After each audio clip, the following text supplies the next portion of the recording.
Really good. Okay, those three. I'm probably going to have to ask you about transfer speculation and the potential to bring in a centre-half in January. How likely are you to bring in a centre-half, whether it's Mark Gay or anyone else? This was one of the questions I didn't expect. Talking about signings in the winter break, I think there are so many games to be played before that. And in the position we are in, it's the last thing that's on my mind. Maybe not on Richard's, but it's the last thing on my mind. So it's not a topic at all for me at the moment.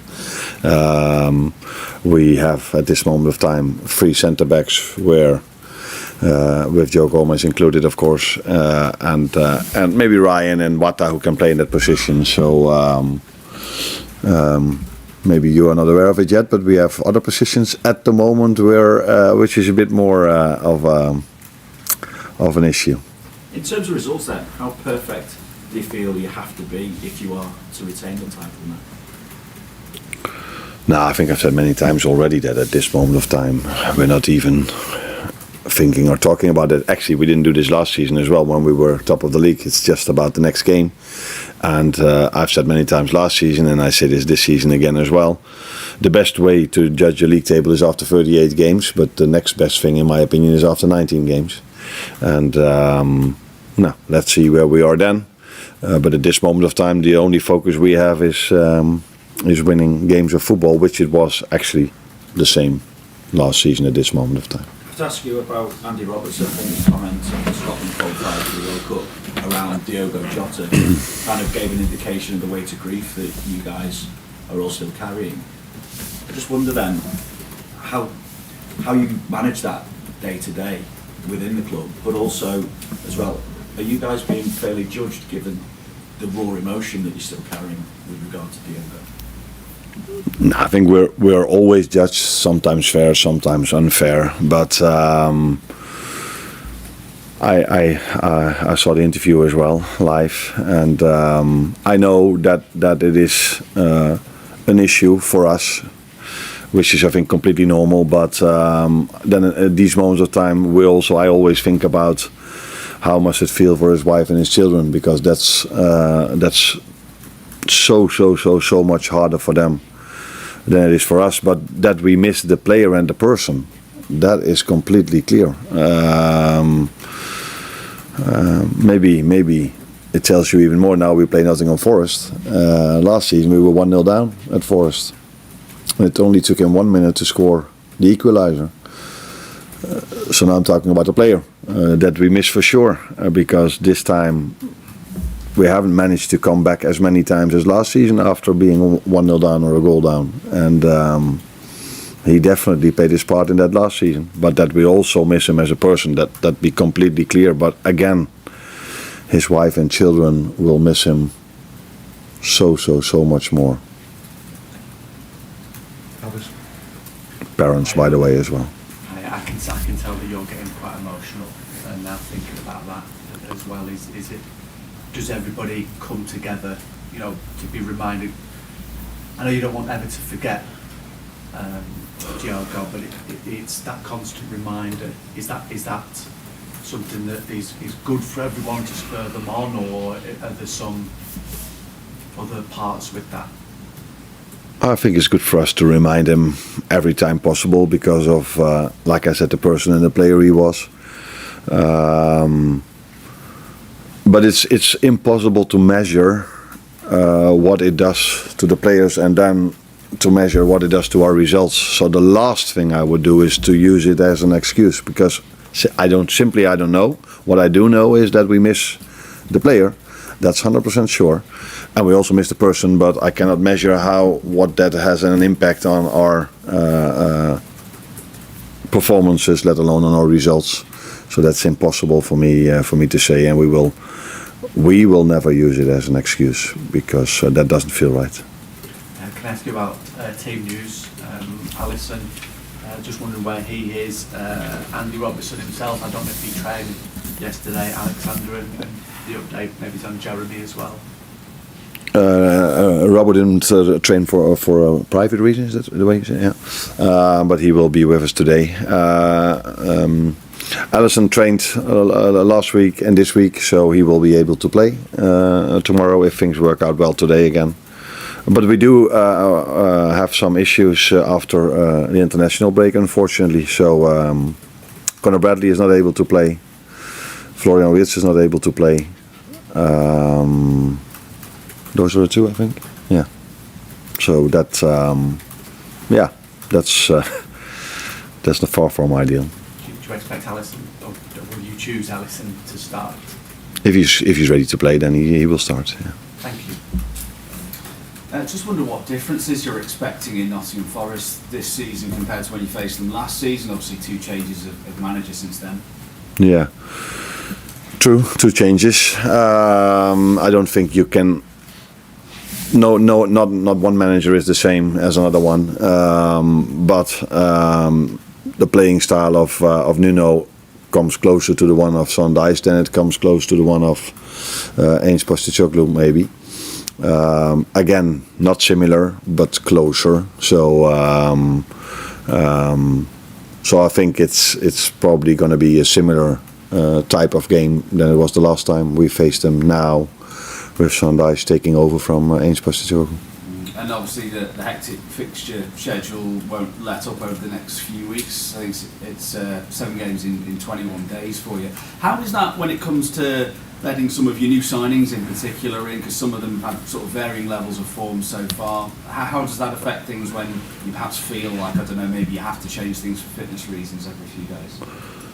No, variation of form is not only with the new signing, that's also with the players we have. So that's always in a season that is not always the same. They're not always in the same form. But the biggest issue we've faced till now and still facing is the match fitness of the players and the time they've missed in pre-season. So Alex now, we were hoping him to play a little bit more for the Swedish national team, but unfortunately he was 1 yellow away from being suspended. So for obvious reasons, they didn't play him the second time.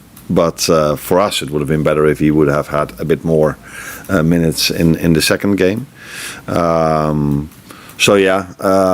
just told you about Conor and Florian. Jeremy is already out, Giovanni Leoni. So we have at this moment of time 5 defenders, natural defenders, 5 players that have always played as a defender, available for indeed 7 games in 22 days. And I don't see anyone coming back before that. So that is something we almost, I wouldn't say expected, but we knew that it was hard when you bring players a little bit later into the season. It is harder to keep them fit, and then there's more emphasis on the ones that have to play a little bit more in terms of what you ask from them. That was one of the reasons why I played the team that I played against Palace for the League Cup. Issues with Bradley and Wirtz? Both muscle issues. Expected to be long? I don't expect Conor to be part of the upcoming 22 days. Maybe in the end, but not in the upcoming 22 days. Unless something as a miracle happens, which I don't expect. Florian should be able maybe to play after. Depends on how things work, but that shouldn't have to be that long. But Jeremy is out just as long. He's not probably going to be available in the upcoming 2-3 weeks as well. So it's going to be interesting who all of you want to see as a right fullback in the upcoming weeks. Next question, is going to be an issue of right back, because you've obviously played Summersline there, but he's doing so well for you in the middle.